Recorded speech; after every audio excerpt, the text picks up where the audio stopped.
এই এলাকায় দুটি অপরাধ বেড়ে যায়। এক, ব্যভিচার। দুই, সুদের কারবার।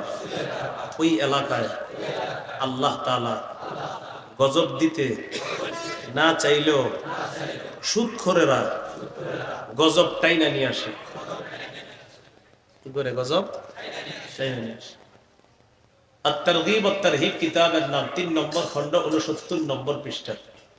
قال رسول الله صلى الله عليه وسلم إذا ظهر الزنا والربا في قرية قد أحلوا بأنفسهم عذاب الله।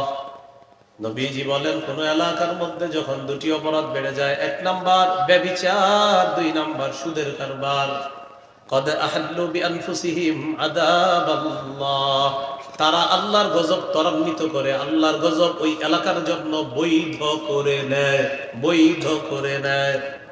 তারা আযাবকে কি করে নেয়? বৈধ করে নেয়। এগুলো ৫ নাম্বার গজব। গজব নাম্বার ৬, বলেন যে এলাকায় সুদের কারবার বেড়ে যায়, ওই এলাকায় দুর্ভিক্ষ লাগে। কি লাগে? ব্যবসায়ী আগের মতো ব্যবসায় বরকত পাবে না, মাছ ব্যবসায়ী আগের মতো মাছে বরকত পাবে না।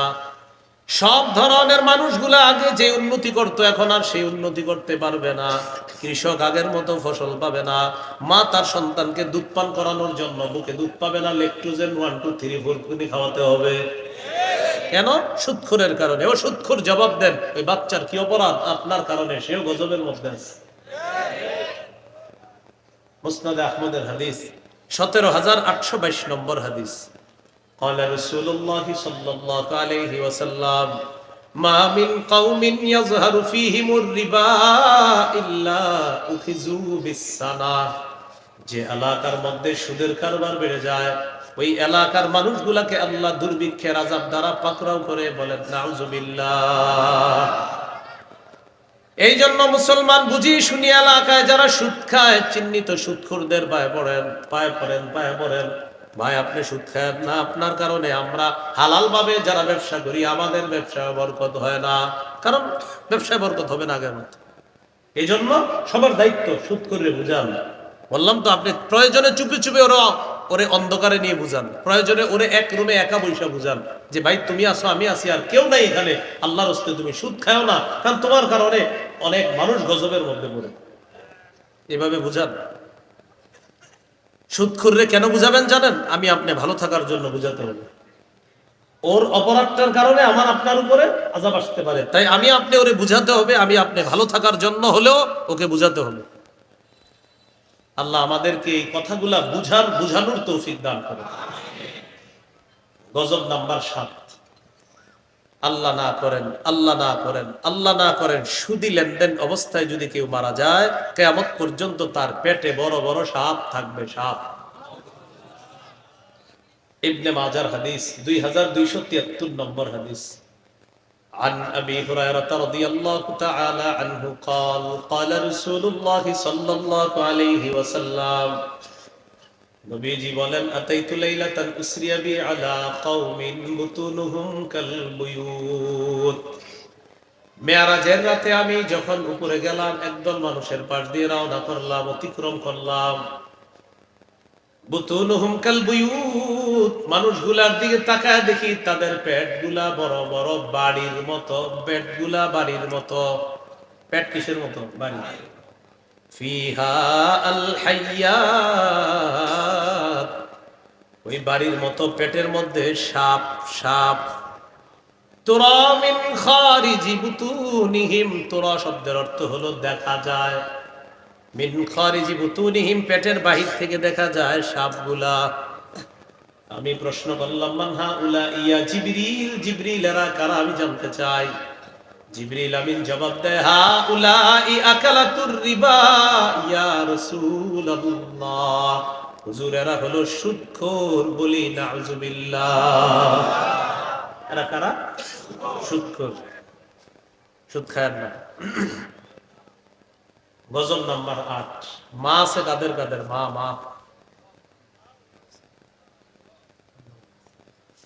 সুদ খাওয়া, আপন মায়ের সাথে ব্যভিচার করা। ইবনে মাজাহ 2274 নম্বর হাদিস, আর রিবা সাবউনা হুবা আইসারুহা আইয়ান কিহার রাজুলু ইমরাআতাহ আইয়ান কিহার রাজুলু উম্মা। পরের বর্ণনায় আর রিবা সালাসাতু ওয়া সাবউনা হুবা আইসারুহা আইয়ান কিহার রাজুলু উম্মা। সুদের গুনাহের 73টা শাখা, আর আগের বর্ণনায় হলো সুদের গুনাহের 70টা শাখা। এর মধ্যে সর্বনিম্ন শাখা হলো আপন মাকে বিয়ে করা, মানে তার সাথে ব্যভিচার করা। এলো 8 নম্বর। আলোচনা তো বাবুলরাও শুনতেছে না? মারা আমার বয়ান যারা শুনতেছেন, আল্লাহর রাস্তায় আপনার ছেলের সুদ খাইতে দিয়েন না। স্ত্রী যারা বয়ান শুনতেছেন, আপনার স্বামীকে সুদ খাইতে দিয়েন না। ছেলে যারা বয়ান শুনতেছেন, বাবাকে সুদ খাইতে দিয়েন না। মেয়ে যারা বয়ান শুনতেছেন, বাবাকে বলেন কসমেটিক্স হারাম টাকায় লাগবে না, হালাল টাকায় যা পারেন দিয়ে বুঝান। ইয়াং ছেলে যারা আছেন, বাবাকে বুঝান, আব্বা আপনি সুদ খায়েন না, আমাকে আপনি হারাম টাকায় কিচ্ছু দিয়েন না, প্যান্ট শার্ট পাঞ্জাবি গেঞ্জি কিচ্ছু লাগবে না, আমি টিউশনি করে হালাল টাকা কামাবো। প্রয়োজন আমি বাইক চালায় হালাল টাকা কামাবো, আমি অটো রিক্সা চালায় হালাল টাকা কামাবো, পান দোকানদারি করে হালাল টাকা কামাবো।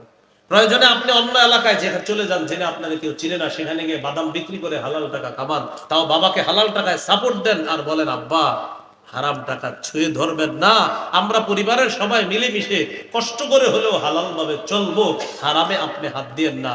আমি আশাবাদী পরিবার যদি পুরুষটাকে এইভাবে সাপোর্ট করে, ওই পুরুষ চিন্তা করবে আমার মা, আমার স্ত্রী, আমার ছেলে, আমার মেয়ে, তারা চায় আমি যেন সুদ না খাই, তারা যখন আমাকে সাপোর্ট করবে আমি আর সুদ খাবো না। এ হলো 8 নম্বর। 9 নম্বর গজল, যারা সুদ খায় তাদের দুনিয়া ধ্বংস, আখিরাত ধ্বংস। সহিহ বুখারীর বর্ণনা 2766 নম্বর হাদিস, মানে 2766 নম্বর হাদিস। قال رسول الله صلى الله عليه وسلم اجتنبوا السبع الموبقات يا أيها الذين آمنوا اتقوا الله وذروا ما بقي من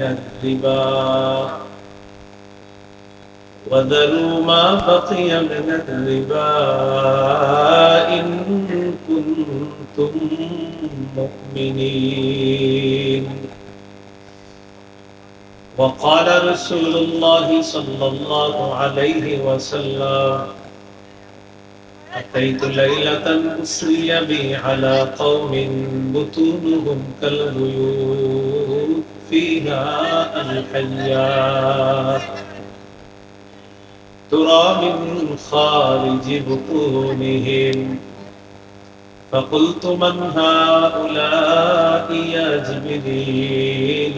قال هؤلاء أكلة الربا أو كما قال عليه الصلاة والسلام.